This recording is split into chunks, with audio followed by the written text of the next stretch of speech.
يا عبادي الذين آمنوا إن أرضي واسعة فإياي فاعبدون كل نفس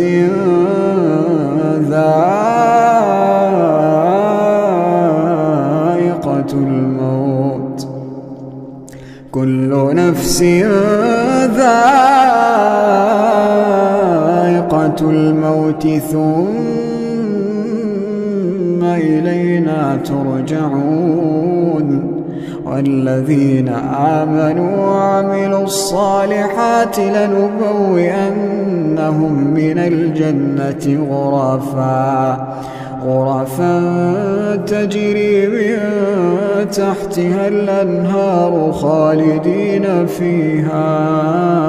نعم أجر العاملين.